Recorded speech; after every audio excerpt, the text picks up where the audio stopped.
he meets a mentor who will give him an object of great importance, insight to help face the dilemma, wise advice or practical thinking or self-confidence.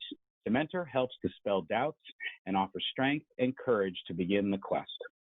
Our next presentation, called Borrowing a Page from John Lewis's Playbook by Rafael Gonzalez. Now a partner at Cattie and Gonzalez, Rafael Gonzalez is one of the nation's foremost experts on the social determinants of health and issues related to Medicare and Medicaid services. Rafael is a proud graduate of Miami Senior High School, the University of Florida, and Florida State Law School. Over the past 30 years, Rafael has been recognized by US mayors, governors, senators, and presidents on his work in Medicare reform. A distinguished member of our industry, Rafael was named the Magna Cum Laude Award winner at the 2019 Cum Laude Award in Gala. Here now, Rafael Gonzalez. Thanks, Greg. Thank you so much for that. And thank you, Greg, for leading this wonderful, wonderful program every single year.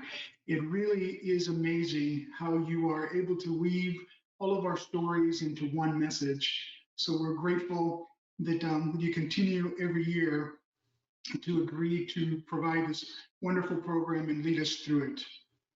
A lot of you who know me know that I am an immigrant, as Rima is, to this wonderful and amazing country.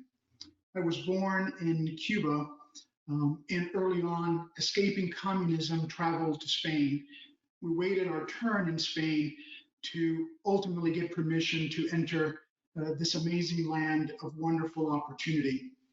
Like every good Cuban family on the face of the universe, off to Miami we went. And Miami, it welcomed us with open arms. There was a community of people just like us, recent immigrants with family who just wanted to be here to work as hard as possible to educate their children and to provide those kids with a chance at life, a chance at freedom, an opportunity to become someone.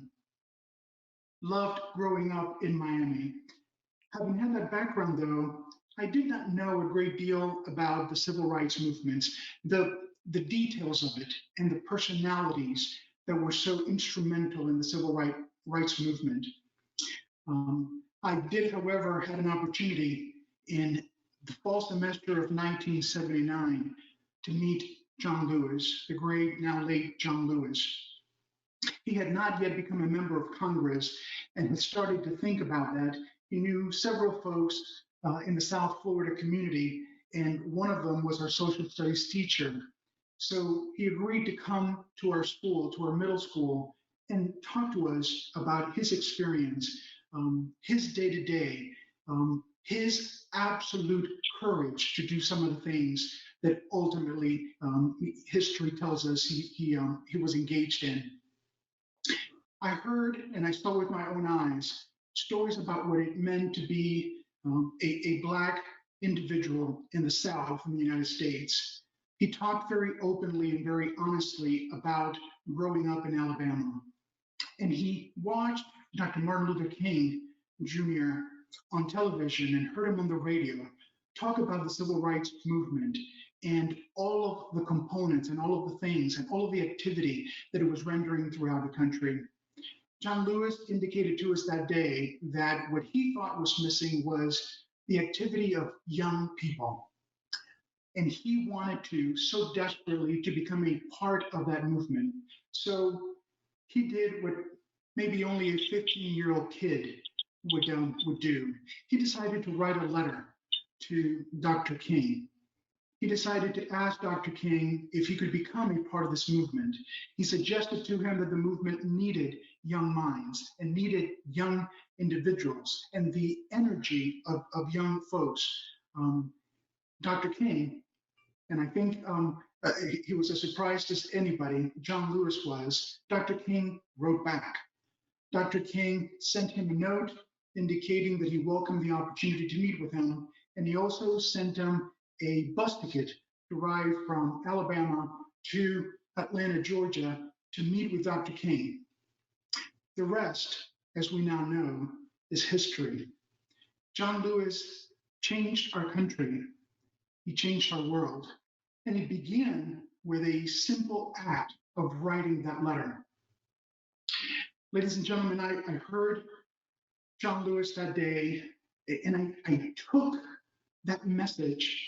It was so profound for me that an individual with no resources, with no contacts, could dare write such a note, and that as a result of it, a life, a world would change. So I took those words from John Lewis that day and I made them mine. I put them in my soul. Little did I know that I would use the idea and his thoughts that same semester. Later on, in the fall of 1979, as we got later on to the fall semester in middle school, the most atrocious event that I lived through in Miami occurred. Arthur McDuffie, who was a Black gentleman, native of Miami, had served this country in the military, was a insurance salesperson, was killed by several police officers, City of Miami police officers.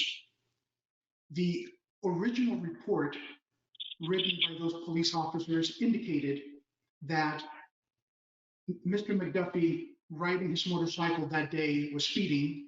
The police officers followed, and Mr. McDuffie did not stop. They pursued him, and as a result, he lost control, had an accident, fell off the motorcycle, and instantly was killed as a result of the accident. The coroner's office, the medical examiner's office, upon evaluating Mr. McDuffie, disagreed with those contentions in those reports. The coroner's office indicated that based on the evaluation of multiple physicians, Mr. McDuffie had been beaten to death.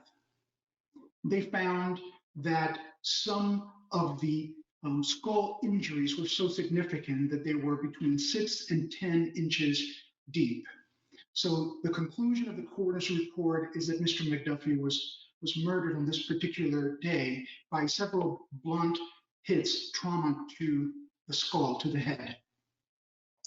Almost immediately, within just a few days of this, the police officers who originally signed, not all of them, but 3 of them, changed their story. And they did in fact indicate that they had followed Mr. McDuffie, they were able to stop him, and once he got off the motorcycle, they took up his helmet, and that they had beat him to death. As you can well imagine, the city of Miami was in an uproar. It was absolutely horrific. The environment was dangerous. A lot of the officers, all of the politicians, all of those elected officials promised swift justice, considering the change in the testimony that had come about from the officers.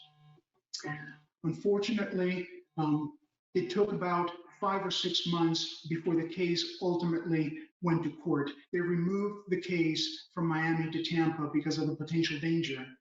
An all-white, all-male jury found the 3 police officers that were charged not guilty.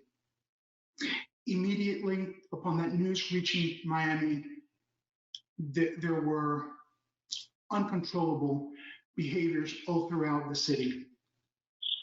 I can tell you that for the next 3 days, about 18 folks were killed, 370 individuals were hurt, almost 800 folks were arrested. At the end of it all, more than $100 million worth of property damage, the largest incident of this kind in the history of our country at that time. I lived just a couple of miles away from where this was happening. I could see the light of the fires. I could hear the explosions, cars on fire. I could smell the burn. I can smell houses and the businesses burning. My city was burning. My country was burning. The city and the country that had welcomed us with open arms.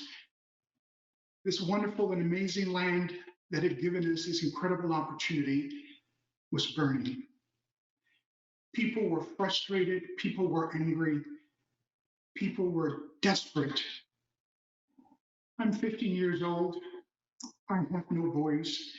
I have no power. I have no means. I have no resources. But I knew that I had to do something. Ladies and gentlemen, I reached just earlier in that semester, and I found the words of John Lewis. I found the deeds and acts of John Lewis.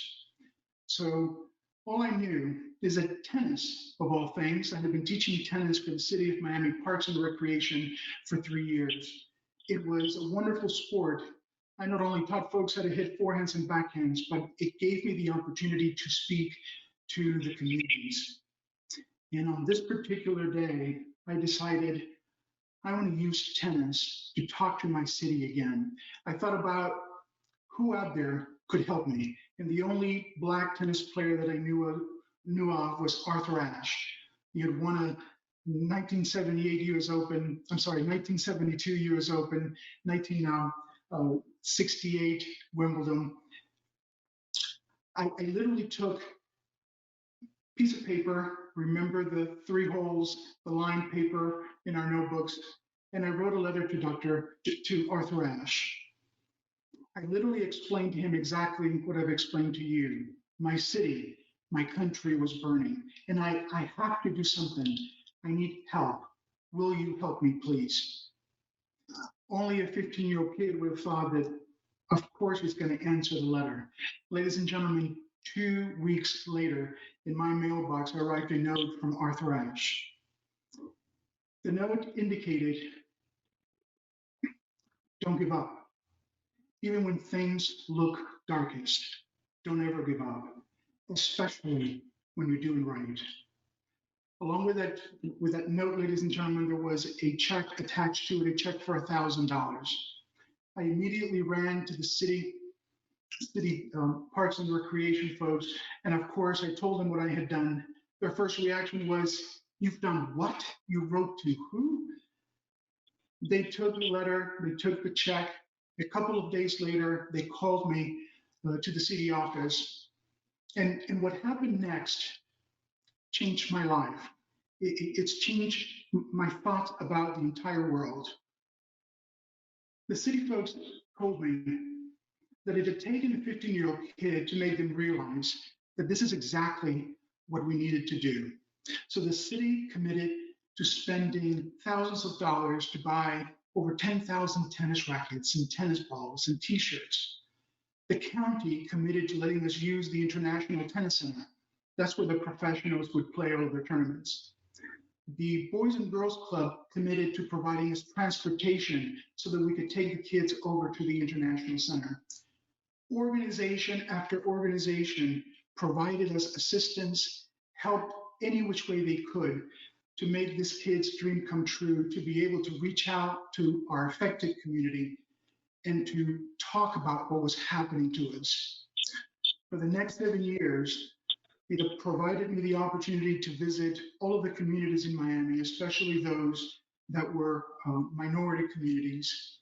And along with hitting forehands and backhands, every clinic ended with an opportunity to communicate, to talk, to openly exchange, and to hear their frustration and their anger and how, as a community, we had failed them. It also provided us the opportunity to talk about their hopes and their dreams and their aspirations. It was, like I've already said, a life-altering type of experience. I am happy to tell all of you today that of the thousands of kids that I worked with throughout those few summers, 2 of them have become doctors. 5 of them are lawyers today. 10 of them work in the insurance industry. 16 of them are nurses.